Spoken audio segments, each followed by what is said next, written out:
नहीं बुझ रही पेट्रोल डीजल के दामों में लगी आग। एक बार फिर से बढ़ गए पेट्रोल डीजल के दाम। दिल्ली में 40 पैसे की बढ़ोतरी। सीएनजी के दामों में भी बढ़ोतरी।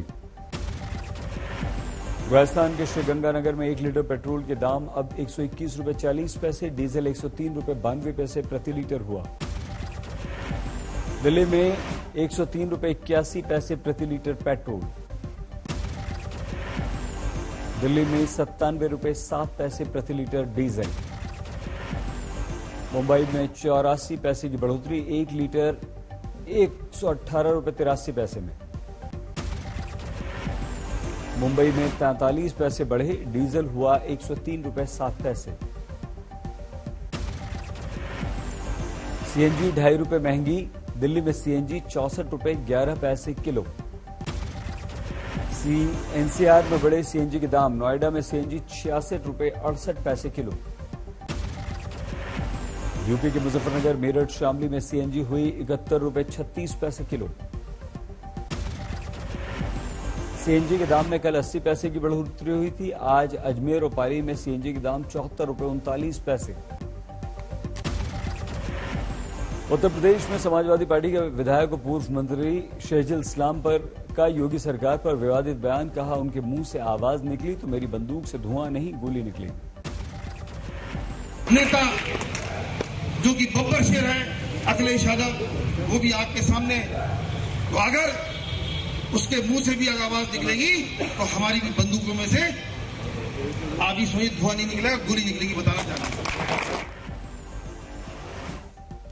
बरेली के भोजपुरा से समाजवादी पार्टी के विधायक हैं इस्लाम। कहा, यूपी विधानसभा में अब नहीं चलेगी योगी की मनमानी, सामने है मजबूत विपक्ष। विधायक शहजुल इस्लाम के विवादित बयान पर हिंदू वाहिनी का प्रदर्शन। बीजेपी ने कहा, समाजवादी पार्टी को सिर्फ मारकाट की भाषा आती है। पाकिस्तान से प्रेरित हैं, जहाँ हमेशा गोलीबारी और खून खराबा ही रहता है, कभी वो डेवलप्ड कंट्रीज की संस्कृति को क्यों नहीं सीखते। मुंबई में राज ठाकरे से मिलने पहुंचे नितिन गडकरी। 2 घंटे मिलने के बाद बोले, डिनर पर था निमंत्रण, नहीं हुई राजनीतिक चर्चा। ठाणे में एमएनएस प्रमुख राज ठाकरे की चेतावनी, मस्जिदों पर नहीं करें लाउड स्पीकर का इस्तेमाल। रविवार को ठाणे में हनुमान चालीसा बजाया जाए, जय श्री राम के भी नारे लगाएं। बीजेपी ने राज ठाकरे के बयान का किया स्वागत। विनय सहस्त्रबुद्धे बोले, हिंदुत्व की भलाई के लिए जरूरी। यूपी के मंत्री नंद गोपाल गुप्ता नंदी ने समाजवादी पार्टी कांग्रेस पर साधा निशाना। बोले, जैसे कांग्रेस को डुबोने में राहुल का योगदान, वैसे ही अखिलेश का समाजवादी का हाल। बीजेपी नेता सुरेश खन्ना का बयान, समाजवादी पार्टी, कांग्रेस, बीएसपी सब फूके हुए ट्रांसफार्मर। जोधपुर पहुंचे केंद्रीय मंत्री नरेंद्र सिंह तोमर, गजेंद्र सिंह शेखावत और संजय बालियान को कुछ लोगों ने रोका। एक अपहरण की मामले की सीबीआई जांच को लेकर मांग। लखनऊ में योगी सरकार का चला बुलडोजर। गोरखपुर में मनीष गुप्ता मर्डर केस के मुख्य आरोपी इंस्पेक्टर का 3 मंजिला घर गिराया गया। पटना में जेडीयू नेता दीपक महतो की हत्या के मामले में पुलिस का दावा, जमीनी विवाद में मर्डर। इंदौर में ड्रग्स का कारोबार करने वाले गिरोह का खुलासा, 5 गिरफ्तार। बीजेपी के राष्ट्रीय महासचिवों की बैठक आज, बीजेपी के आगामी कार्यक्रमों को लेकर चर्चा। मुख्यमंत्री अशोक गहलोत ने बीजेपी अध्यक्ष जेपी नड्डा के राजस्थान दौरे पर उठाए सवाल। कहा, ये आग लगाने के लिए आते हैं, पूरे देश में आग लगाना चाहते हैं। सीएम गहलोत ने कहा, खतरनाक दौर से गुजर रहा है देश, पूरे देश में हिंदू मुसलमान में नफरत का जहर घोल दिया गया। सीएम गहलोत ने कहा, करौली हिंसा की पीएम मोदी को करनी चाहिए आलोचना।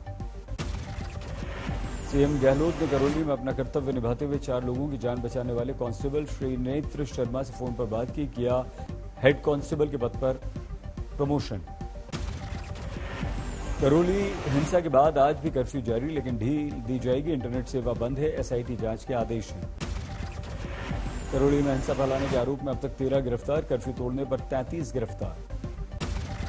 किसी भी अनहोनी से निपटने के लिए प्रशासन मुस्तैद, ड्रोन से रखी जा रही है नजर।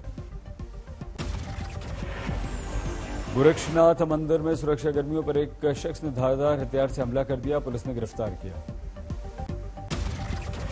कानपुर के विजयनगर इलाके में बुजुर्ग की पिटाई सीसीटीवी में कैद। कांग्रेस नेता का भाई बताया जा रहा है आरोपी विजय कपूर। गनर के साथ कर दिया हमला। बिहार के रोहतास में दलित की पत्थर और लाठी से पीट कर हत्या। नाराज लोगों ने चक्का जाम किया, कोई गिरफ्तार नहीं।